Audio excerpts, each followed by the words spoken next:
Hey everybody, Jeremy Siskind here, the author of Jazz Piano Fundamentals, books 1, 2, and 3, as well as I was saying, the author of Playing Solo Jazz Piano, as well as Solo Standards for Piano. That's a good start to this video. One thing that I'm thinking about a lot with my students is how to transition from one chord to a next. One of the things that I'm thinking about with my students is how to transition from one chord to the next. I see a lot of students understanding what mode, scale, arpeggio to use for bar 1, what mode, scale, arpeggio to use between for bar 2, bar 3, etc., but not knowing so much how to connect them. And there's no magic bullet, there's no one right answer. Today, I want to draw your attention to concepts of common tones, which is something that I think we talk about a lot in jazz education, and something talked about a little bit less in jazz education, which is contrasting tones, which I think can potentially be just as useful, or maybe even more so. So, I don't think I have to tell you what common tones and contrasting tones are. If we have two chords, and we write out the scales or modes for each of them, they will have some notes that are the same between the two chords. We could call those common tones. And then they'd have some notes that are different from one chord to the next. Now, how we use them, it's maybe predictable, or maybe it's interesting. Let's find out. I don't know what's going on in this video. So I have a few progressions lined up. Let's actually start with number 2, because that's logical, right? So this is the first 2 chords of the tune Broadway. If you ever played that tune, that's one that I teach sometimes.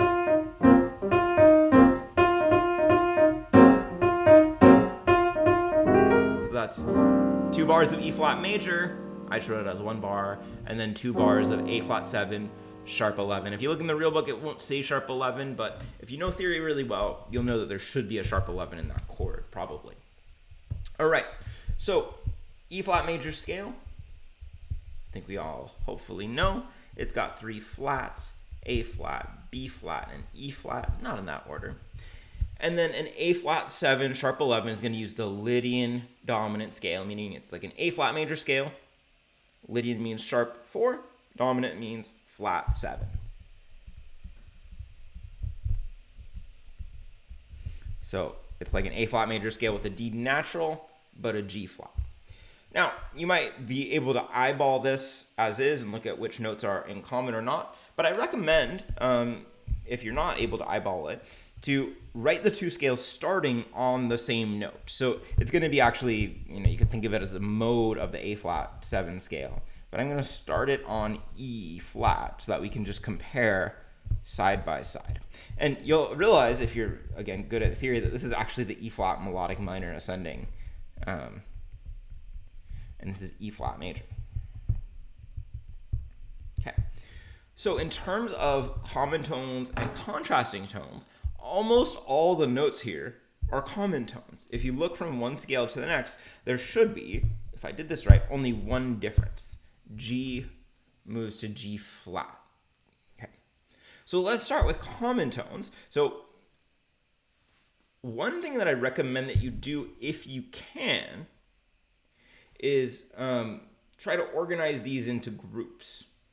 For instance, something like do do da dum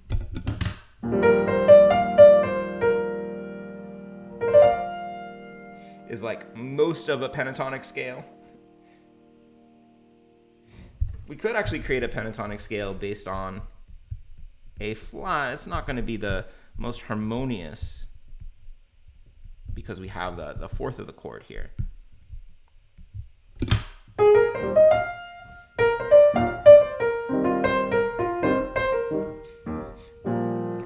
So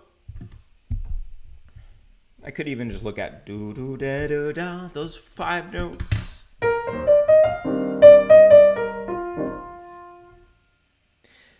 Okay, so then as I actually go to improvise, the beautiful thing is now I can play a 4-measure idea sticking with these notes. I'm gonna stay away from this A flat, and I'm gonna really take these 5 notes. It took me a second to get there, but I did. So I'm gonna play over both the E flat major 7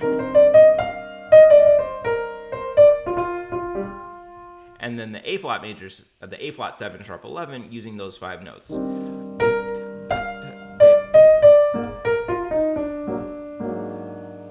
Right, so 1, 2, 3, 4. I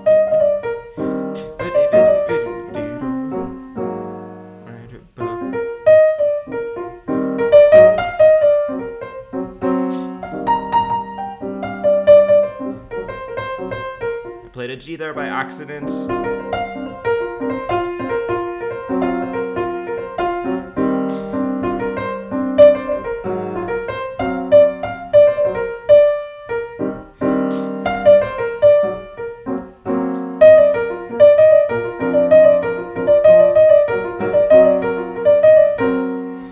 Yeah, and actually what I'm finding is that my original thesis is actually pretty good. I'm trying to organize these into little blocks that I can keep easily in my mind and my finger, and I probably do 2 of them based around a B flat major chord. So one would have B flat major chord plus a C, the second added, and one would be the B flat major chord plus the 4th added. We could call these tetrachords if we really want to be academic about it.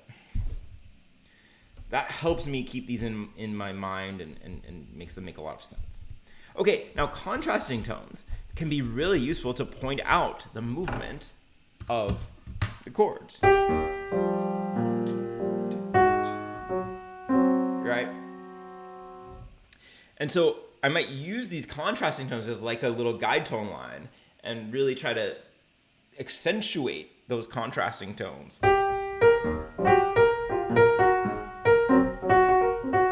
It really makes you sound like you know the harmony super well.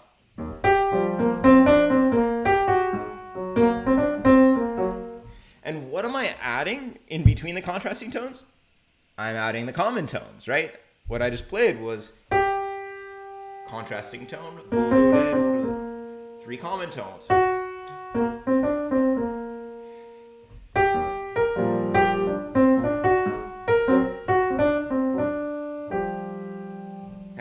So using those contrasting tones as a focal point makes a really strong relationship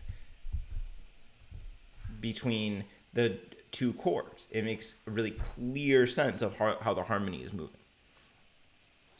Okay, good. So I'm glad I started with number 2 because this is an example of 2 chords that only have one note difference, one contrasting tone. Now, what if we go to the first 2 chords of Infant Dies by Wayne Shorter, G minor 7 and F minor 7. We're probably going to harmonize both of those with a Dorian mode. So let's write out G Dorian. It's the same as F major. And I'll tell you what, since we know it's the same as F major, I'm going to start it on F. And that way, when I write out F Dorian, we can really directly compare between the 2. Let's see, F is the same as F. G is the same as G. All right, A and A flat are contrasting tones. We've got B flats, C's, D's, and then E to E flat. Those are 2 contrasting tones. Okay, so we got now 2 contrasting tones, which means we have 5 common tones. So what interesting triads or shapes can we make with the common tones? Well, actually, it's kind of cool. They spell out a B flat pentatonic scale. A lot of B flat here.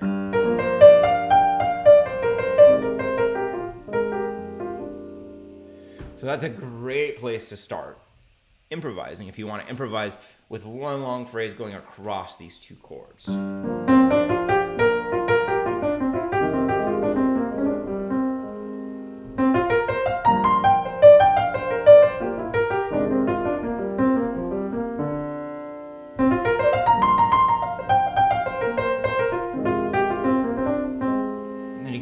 Improvise really, really freely using those common tones. In contrast, see what I did there? The contrasting tones would be E moving to E flat. That one's like a little bit suspect because E is not a very strong note of that G minor 7. So that's probably not the one that I would focus on. Not to say that it's impossible or bad, but I'd probably lean towards A moving to A flat.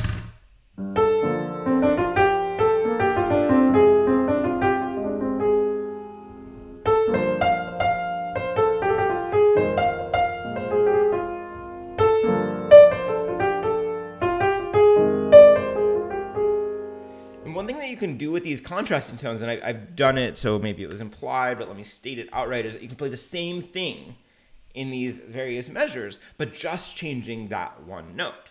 So, for instance, I was playing, I'll write it out for you, bo, be, bo, do, do, do.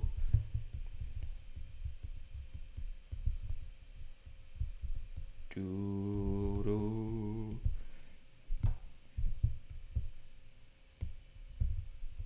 And then I was just playing that same thing again, copying and pasting, and it just became bo be bo do do do. So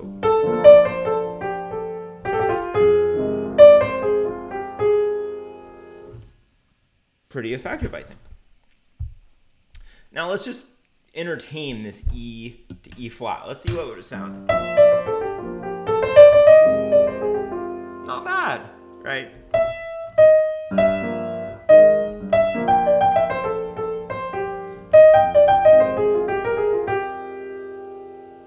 It's actually kind of cool.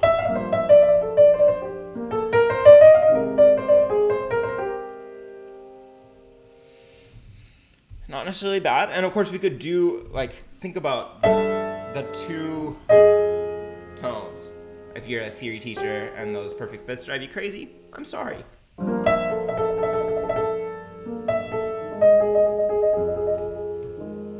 Yeah, it's kind of interesting because they form the 9th and the 13th of this chord compared to the 3rd and 7th of this chord. So they have very different functions.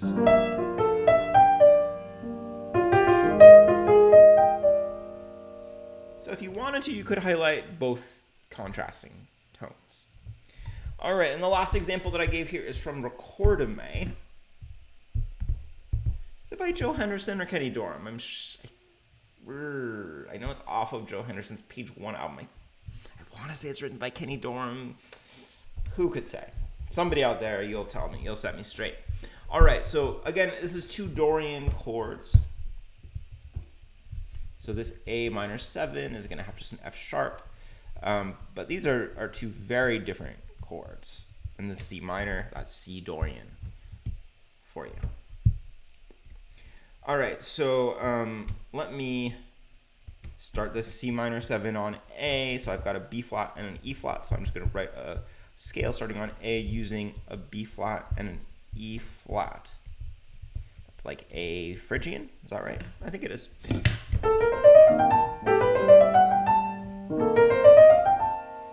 Great. So we've got 3 notes now. I did not do it intentionally, but we've gone from 1 contrasting tone to 2 contrasting tones to 3 contrasting tones. Okay. So first, our common tones, form like 4 out of 5 notes of either a C pentatonic scale or an F pentatonic scale.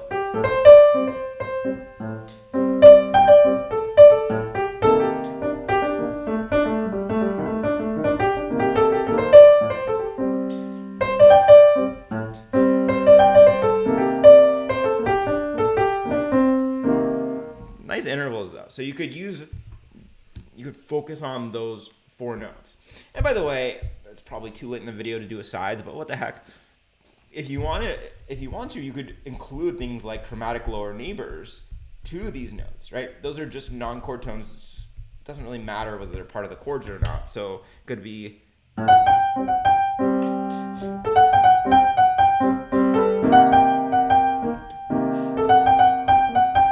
so I'm going from F sharp to G, and that way I'm not just stuck with only 4 notes. I could accentuate each of those notes.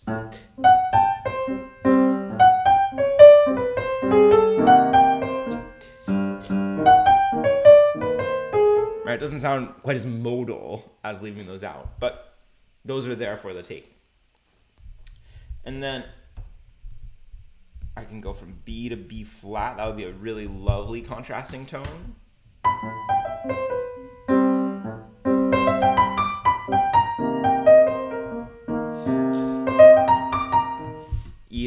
flat, I think, is also really nice.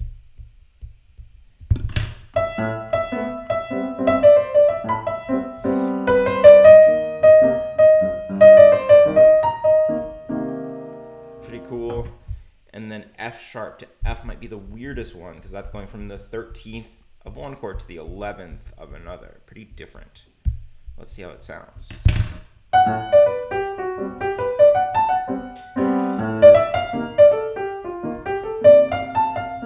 I think it sounds really nice and colorful. All right, so let's see, what are some takeaways? So first of all, it might help you to write the two modes or scales starting from the same pitch, that you can really look and see, oh, these two are the same, these two are different, these two are the same, these two are different. If you have a lot of common tones, then try to form some triads, tetrachords, maybe a pentatonic scale, so that you're not just thinking of individual notes. See if you can get it into something a little bit more that's a grouping for you. And then use those contrasting tones. Those make you sound like you really emphasize that you understand the harmony, and you're emphasizing and pointing out the differences intentionally. This is a subject in Jazz Piano Fundamentals Book 3, where we're talking about how to bridge modal chords that might not have a lot of things in common, might not be part of a 2-5-1 or a tonal progression. So there's a lot more kind of tips like that in Jazz Piano Fundamentals Book 3. So thank you for watching. And if you've watched this far, why don't you try to use the word common or contrast in a sentence and see if you come up with something creative. Bye, everyone.